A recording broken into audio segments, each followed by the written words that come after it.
Hey everyone, Kirby Fan here. We've got a different kind of video today, so before it starts, I'd like a favor. When you're done with the video, let me know in the comments if you like this sort of thing. And if the video does well and people like it, I'll see about making some more going forward. Of course, liking and subscribing will also tell me that you like it. Those numbers going up are still super important for the channel, and I really appreciate any kind of help that you can give. Also, shoutouts to the Waifu War for providing the voice of Lilina. May remember him from the Erica video. Twitter will still be in the description, just like last time. And with that all said, let's talk about Lilina. I was playing Fire Emblem Heroes the other day, as people do, and I had noticed a new Resplendent hero is added. Normally, I'm pretty happy with these. I can't use them because I don't have the Fey Pass, but you know, if nothing else, it's nice art to look at. It looks... It's good. But I noticed that this one was for Lilina from the Binding Blade. With Binding Blade being one of my favorites in the series, and Lilina being one of my favorite characters, you'd think, I can do math. Liking Lilina plus having more Lilina is a happy Kirby fan. The end. Video over. But every time we get a new Lilina in Heroes, it's nothing but a painful reminder of how badly the game butchered her, and how this Lilina is what most fans are going to see her as for... oh, forever, maybe? Oh. Okay, so what I don't want to do, or really encourage anybody to do, is shame people who thinks Heroes Lilina is what she's actually like. If you've never played Binding Blade before, or you have and it's just kind of been a while, and you see her in Heroes, it's pretty easy to think that this is just how she is. She's a happy, open, extroverted, and ready to talk to other people kind of girl. Very standard. And as far as the acting goes, her actress does make it sound very natural. It doesn't actually fit the character at all, but you can hardly blame her for that. Regardless, the pieces, they all fall together, and I'm not here to call out anyone for thinking that this is what Lilina is supposed to be like. It just hurts so much knowing how different and how much better, especially, she was in Binding Blade. I know that a lot of people look at this game's story and immediately brush it off because, yeah, but there's some great stuff to be found here, especially regarding Lilina. In this video, we're going to look at some story bits, focus on some of her supports, and get a grasp on what kind of character she is, before crying over how badly Heroes butchered her. So for Binding Blade, while she does have some dialogue in Chapter 1, Lilina's joining chapter is where she gets the most exposure for the story. This map alone, she has dialogue with Roy, Bors, Barth, and Legance, the boss of the map. The Roy and Bors conversations are pretty standard. They both boil down to someone saying, Lilina, it's you, and Lilina saying, yes, it's me, thank you. But what I want to focus on are the talks she has with Barth and Legance. Barth starts out kinda the same, but it goes in a different direction pretty quickly. Barth, you were right. Legance was planning a rebellion. I'm sorry. If I had listened to you in the first place, this wouldn't have happened. What this establishes here is that Lilina has a natural trust for other people. She doesn't want to assume the worst. We'll hold on to this for later, send it to Merlinus for a little while. It might not seem like a big deal right now, but it will later, trust me. As for Legance, what's important here is that it shows Lilina getting upset. One bad word about Hector and she immediately shouts back at him. What I really want to pick apart from this chapter is at the end when Roy tells Lilina that Hector was killed. What? It's not your fault. Don't apologize. I was prepared for this. I'm the daughter of a warrior. I've been taught to steel myself in times such as these. Everybody kept it from me. They didn't want to hurt me. But I'm strong. I can handle this. I've always loved this exchange, and when I played the game for the first time, this was the point where I noticed that Lilina had a lot more going for her than I initially gave her credit for. That feeling that she has to keep everything bottled in, keep it all to herself, because that's what she was told would be for the best. She just kinda asked how much longer it would be before he was finished, like he was at his job or something. And when she was told that he had passed on, she still thinks it best not to trouble other people with her own grief. Even in 8X, when Roy asks if she's gotten over everything, She says no, but she can't afford to be sad for the sake of Ostia. Another bit of her character that we'll learn a lot about. Yeah, send that one to Merlinus too. He's got room for 100 items in that convoy. It'll fit. For the remainder of the story, Lilina doesn't do very much, but we learn a lot more about her through supports. In these, we see a lot of Lilina's character, namely that she cares a lot about Roy, she misses the way things used to be, she has a hard time opening up about her problems and talking about herself, and despite that, wants what's best for everyone, even if she wants that last part a little bit too much. The core of her supports revolves around her doing things for others, but truth be told, in most of her supports, she's not very happy at all. Take for example her Roy support. While her C support is just her ensuring Roy that she's okay. Yeah, I get it, this exchange is a good 2 sentences with each other and they call it a support. I get it. It's clear in the B support that isn't the case. I'm sorry. It's just that we've come a far way. Not distance-wise. It's just that everything seems to be changing so quickly. Do you remember the time when you came to Ostia to study? At that time, your father and my father were still well. Lycia was so peaceful. No one would have imagined a war. It all seems as if it were already 10 years ago. I sound so foolish. There's no way we can go back there anyway. Lilina has a lot on her mind at all times. It's also clear from some of her other supports that she doesn't want others to see her upset, but the facade crumbles very quickly. She naturally has a hard time staying positive. Even in the A support, she only cheers up because of Roy's encouragement. By herself, there's too much on her mind that she keeps inside, and she struggles with these issues. And from supports where she does open up to people, we can see the results of her keeping everything bottled in. A crippling lack of self-confidence and anxiety from a lack of self-worth. The Barth support demonstrates this great. From the very start, Lilina feels the need to give Barth a reward for rescuing her. He rejects, saying that it's just his job and her safety was enough. In the B support, Lilina mentions Legance and how, even though she was warned, she wanted to trust him, and the regret that she feels over letting things escalate is a lot. And this is followed up on in the A support, when Barth tells her that she'll be the next ruler of Ostia. Barth, do you remember Devius and Legance? I was foolish. They were both my father's knights, so I didn't want to suspect them. I wanted to trust them. I'm truly sorry, Barth. But I don't think I'm qualified. I'm just going to be a nuisance to you all. You think so too, right? Barth's response to this is to tell her that her trust in the knights like him are what make them so loyal, but Lilina's response to this is crucial.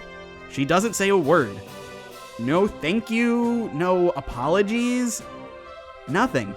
She's told in no uncertain terms that her trust is a good thing, and she can't bring herself to say anything, because her anxieties just run that deep. In the Cecilia support, Lilina learns that Roy was never trained in magic, in part because Lilina was so good at it. Cecilia figured Roy would practice magic too much and never reach Lilina's level, and be upset with himself, so she taught him swordplay instead. I don't think he did a very good job at that either. It's clear in the support that Lilina doesn't feel very happy about this, but her simple responses and general silence throughout the support mean a lot more when you think deeper about her character. When she's told that she has a gift for magic in the C support, she's very happy. The idea that she can become someone great is exactly what she wants. But when she's told this again in the B support, after hearing what Cecilia said about her and Roy, her tone completely changes. Her doubts are coming back, feeling like she's the cause of something bad that happened to Roy, someone whom it's obvious she cares a lot about. In the A support, she's completely shifted away from the compliment she received way back in the C support, asking Cecilia if she could ever be like Roy. General Cecilia, don't you think Roy has changed recently? He's gotten calmer, or rather, he's more confident when he's giving commands to the army. You said the other day that I would be leading Ostia's future. Do you think I could be like Roy? I mean, I couldn't even recognize a traitor in my own castle. Cecilia tells her that everyone develops differently and that Lilina should focus on her own talent, which seems to motivate her a bit, but seeing her own self-doubt come into play with her admiration of Love and Roy shows how quickly her mentality can change. Ultimately, at the end, Cecilia tells her that she should rely on others for help, which, I mean, good, look at this mess. How many times have we said that she needs help at this point? Speaking of other people, Lilina also has some supports where she tries to just talk with other people, these being Wendy and Ogier. Oh, right, we're using the old translation. Oh. Neither of these cover too much new ground that we haven't covered already, but they're still interesting character pieces. The Wendy support is about Lilina wanting a friend, the OJ support is more interesting, if a tad out of character, for Lilina at the start. The Lilina we see in the C support actually kind of lines up with the Lilina in Heroes, asking a lot of questions and wanting to meet OJ's sister. When she finds out that his sister is long gone in the B support, she begins crying at her insensitivity, which is more of what you'd expect. She's beating herself up over something that she did, even if it wasn't necessarily super her fault.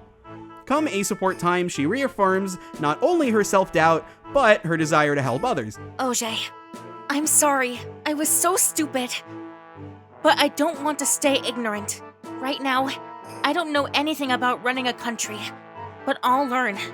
I shall make Ostia a country in which our children can always be happy. And similar to Barth, when OJ responds to her that she's doing a fine job, there's no response. She still thinks that she has to do better. Lilina has some other supports, including Boris, Marcus, and a kinda cute, but mostly pretty freaking sad support with Gonzalez, but the last support that I want to talk about is a candidate for my favorite in the entire series, her support with Garrett. Lilina is actually the one to recruit Garrett, which is a conversation that results in him telling her that he'll kill her, to which she basically responds with, "Want a side bet? I dare ya."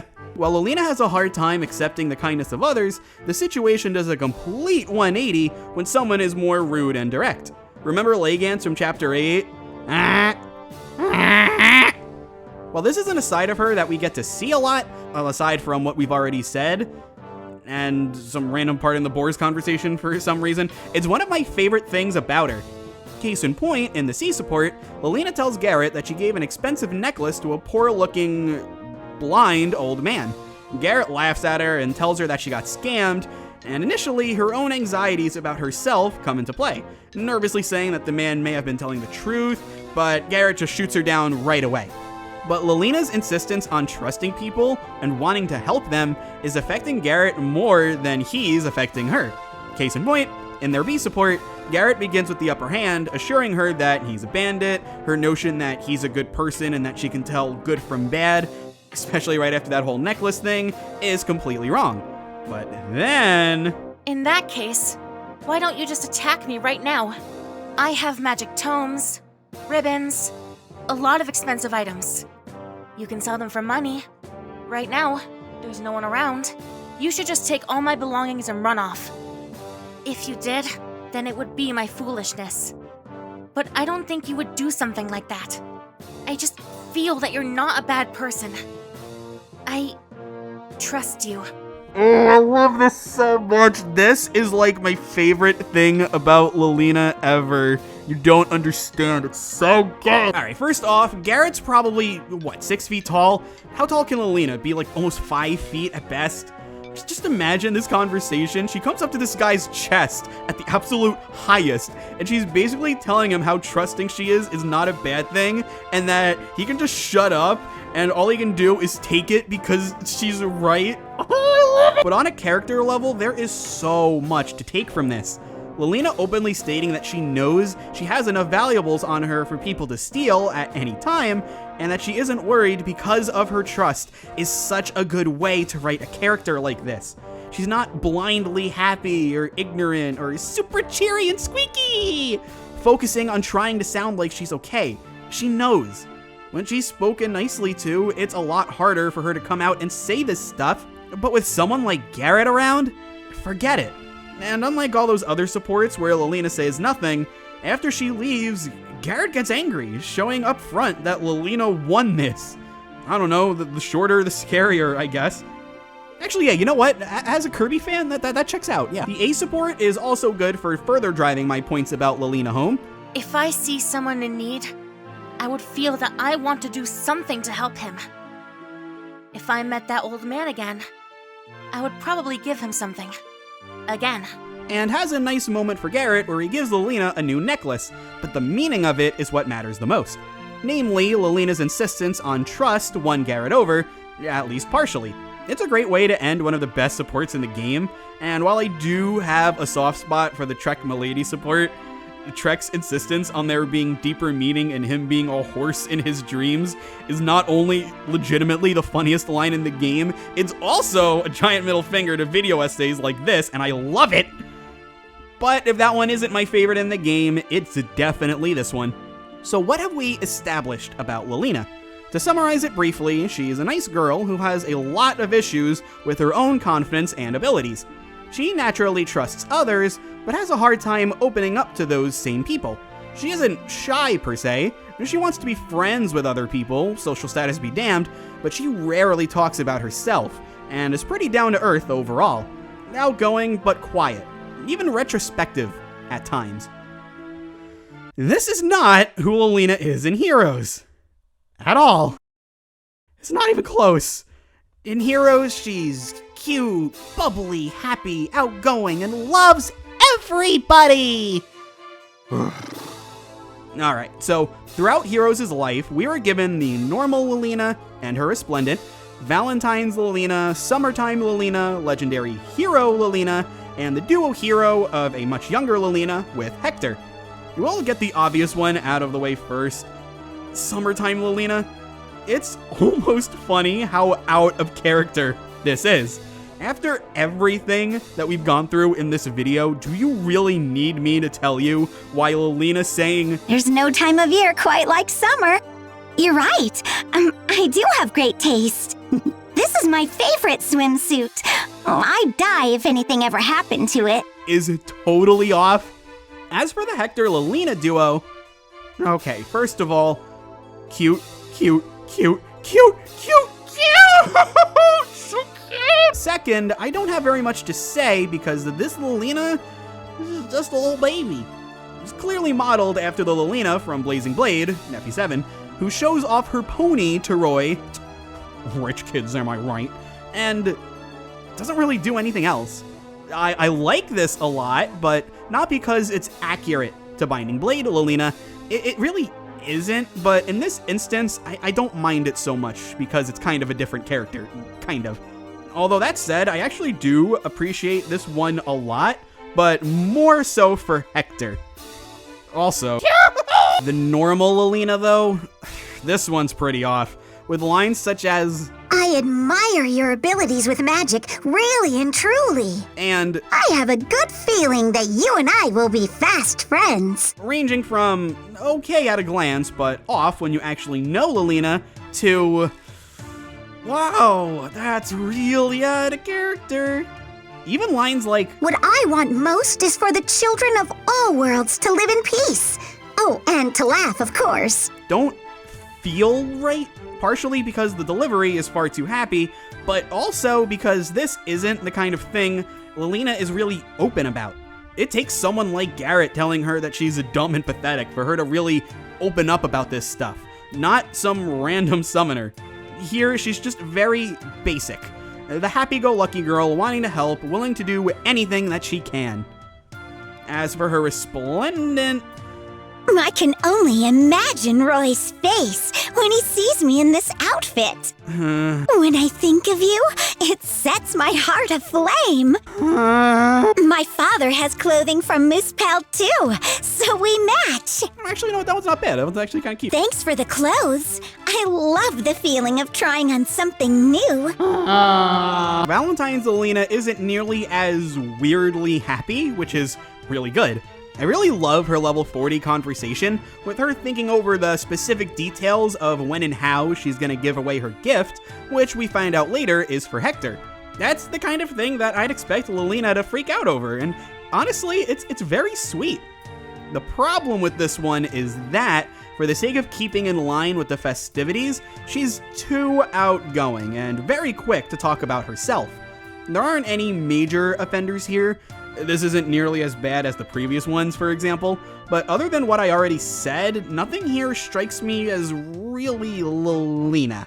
I guess my big problem with it is that she comes off as very generic, when the actual Lilina is anything but. I mean, which part of her diffidence should I go over again to prove a point? Now, Legendary Lilina goes too far in the other direction. Maybe someone caught on that a select few Binding Blade Lilina fans weren't happy. To those of you who caught on to everything before I made this video, all of you, you're all champs! So they made her Legendary Hero version a bit less like the base version. I love the voice performance. This really should have been what Lilina sounded like the entire time. Lines like, Even during peacetime, there are still so many who need a helping hand. and If it truly is the heavens that have given me this gift, then I'll use it for everyone's benefit. show that this is a Lilina who is the Queen of Ostia, whose own personal troubles have been conquered. For the most part? Actually, she has a line when getting a bad level up that references her B support with Roy, talking about how she's blanking out in a battle. That's kinda weird. They're like mixing two Lilinas together? Inconsistencies aside, I only have one other problem with this Lilina. It's an entirely separate issue, and how the closest thing that we have to an accurate Lilina at this point is kinda one that hasn't existed. And that's why I can't fully get behind this one. I love the idea, and I appreciate it being more like Lilina, but now it's this weird mishmash of traits of the old Lilina and traits from Queen Lilina on a character that, at that point in time, wasn't in the original game, even. In a weird way, at least to me, she doesn't feel much like Lilina because of this. Although I will absolutely be the first to admit that of all the Lilinas that we've gotten, this is the most accurate. At the end of the day, to some people, I'm sure these differences may seem pretty minor. Sure, we get to see a lot more of Lilina in Binding Blade, but Heroes has done this to plenty of characters, right? And the answer is, not really, at least not to the same extent. Sure, basically everybody was flanderized like crazy, but the base of what their personality is, that's still there. Lilina didn't even get that. She's just an extremely different character all around. The base Lilina was just that far off, and any time steps in the right direction were made, there was always something to counteract it. If you still think that I'm just in over my head or whatever, think of it like this. That initial Lilina, that's what most fans think she's like. And that version, as we said plenty of times now, very out of character. And they had a chance to remedy this with her resplendent version. And instead, we got... Thanks for the clothes. I love the feeling of triumph.